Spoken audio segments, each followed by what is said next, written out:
इकबाल मुन्ना ने अपना profession change करने का फैसला कर लिया। अगर वो प्रोफेशन चेंज करेगा तो कौन सा प्रोफेशन इख्तियार करेगा? जी बिल्कुल, ड्रामा सीरियल जेंटलमैन का एपिसोड 2 ऑन एयर हो चुका है। ये एपिसोड कैसा था और इसके कौन कौन से सीन्स काबिल जिक्र थे और स्टोरी में क्या होने वाला है, इसके हवाले से आज बात करेंगे तफसील के साथ। अच्छा जी, एपिसोड 2 में दिखाया गया कि जरनाब ने अपने चैनल के हेड के साथ काफ़ी बहस मुबाहिसा करके और चैनल छोड़ने की धमकी देकर एक प्रोग्राम करने की इजाज़त ली है जो कि है गुंडों के खिलाफ, और उस पूरे शहर में गुंडों का राज दिखाया गया है और गुंडों की पुष्टपनाही कुछ हद तक पुलिस और इंतजामिया भी करती हुई दिखाई गई है। तो इससे सबको ही मसला होना है। इस वजह से जरनाब और उसके मंगेतर के दरमियान थोड़ी सी प्रॉब्लम्स क्रिएट होना शुरू हो गई हैं।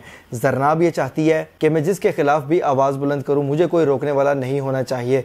दूसरी जानिब उसका जो मंगेतर है वो दिखाया गया असिस्टेंट कमिश्नर। जाहिर सी बात है कि असिस्टेंट कमिश्नर एक ऐसी पोस्ट है जो कि शहरी इंतजामी मामलात देखते हैं। उसके ऊपर डिप्टी कमिश्नर और कमिश्नर मौजूद होते हैं, जिसकी वजह से शहरी इंतजामी मामलात पर जब भी सवालिया निशान खड़े होते हैं तो असिस्टेंट कमिश्नर की यह जिम्मेदारी बनती है कि किसी न किसी तरीके से उन सवालात को या तो हल करे या उन आवाज़ों को बंद किया जाए तरीक़ेकार के साथ। और जब असिस्टेंट कमिश्नर से ताल्लुक़ रखने वाला कोई शख्स इंतजामी मामलात पर सवालात खड़े करना शुरू कर दे तो फिर सीधी बात आती है असिस्टेंट कमिश्नर के ऊपर, जिस चीज को जरनाब समझने को बिल्कुल भी तैयार नहीं। इस वजह से जरनाब के मंगेतर और जरनाब के दरमियान थोड़े से मामलात खराब होना शुरू हो गए हैं। और दूसरी जानिब इकबाल मुन्ना जरनाब के पीछे इतना पागल हो चुका है कि उसकी बातें करता रहता है, उसके बारे में सोचता रहता है, लेकिन उसके साथ साथ जब उसको ये जिम्मेदारी दी जाती है कि मौजम को थोड़ा सा सीधा करना है तो वो लोगों के सामने निकाल कर उसको थोड़ा मारता पीटता है और उस पर हवाई फायरिंग एक तरह से करता है, सीधे गोलियां नहीं चलाता उस पर।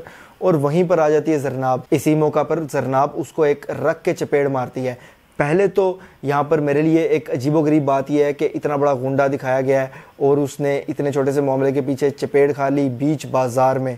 इस तरह के गुंडे या इस तरह के लोग कहाँ पर मिलते हैं? फिर उसके थोड़ी देर बाद दिलबर ने यह डायलॉग बोला, सड़कों पे मारामारी तो आप करते हैं, आज गोली भी चला दी, आज गोली भी चला दी, गोली भी चला दी। अब ये डायलॉग सुनने के बाद मैं हैरान इस चीज़ पर हुआ हूँ कि वो गुंडा किस चीज़ का था जिसने इतने अरसे से गोली ही नहीं थी चलाई। गुंडागर्दी कैसे करता था वो? क्या सिर्फ लोगों को मारता पीटता था? और इसकी बेस पर उसको कोरंगी जैसा इलाका दे दिया गया जो कि गुंडों का और गुंडागर्दी का गढ़ है। और कोरंगी में उसके अलावा एक दूसरा गुंडा है जो कि मौजम नामी शख्स है। अब मौजम इतना फारग इंसान दिखाया गया है कि उसको जब दिल करता है इकबाल मुन्ना का वो निकाल के उसको कूट भी लेता है, उसको थोड़ा सा जलील भी कर लेता है और उसके बाद कभी उठा कर ले जाता है उसको। अजीब व गरीब सी सिचुएशन है।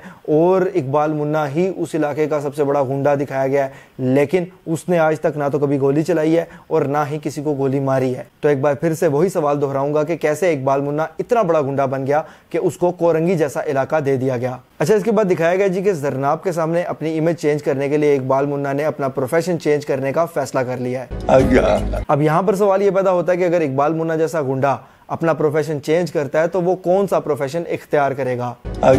और अब मुझे लगता है कि आने वाले वक्त में इकबाल मुन्ना पॉलिटिक्स की तरफ जाएगा और कुछ सियासत वगैरह की गेम करेगा।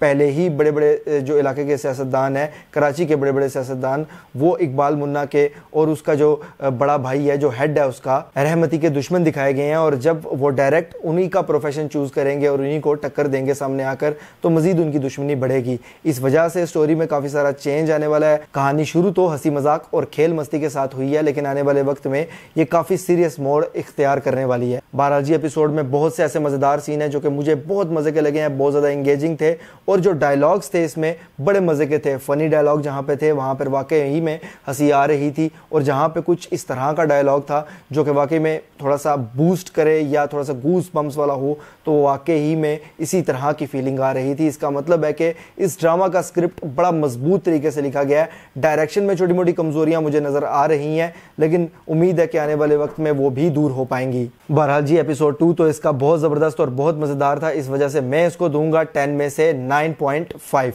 ये मेरी राय और मेरा एनालिसिस था। आप इस हवाले से क्या राय रखते हैं और आपको एपिसोड 2 ड्रामा सीरियल जेंटलमैन का कैसा लगा? इस हवाले से मुझे कमेंट्स के जरिए लाजमी बताइएगा। अगर ये वीडियो आपको पसंद आती है तो इसको लाइक कीजिए, शेयर कीजिए और ऐसी मजीद वीडियोज़ के लिए चैनल को सब्सक्राइब ज़रूर कीजिएगा। बेल के आइकन पर क्लिक करके ऑल पर लाजमी क्लिक कीजिएगा। अल्लाह हाफिज़।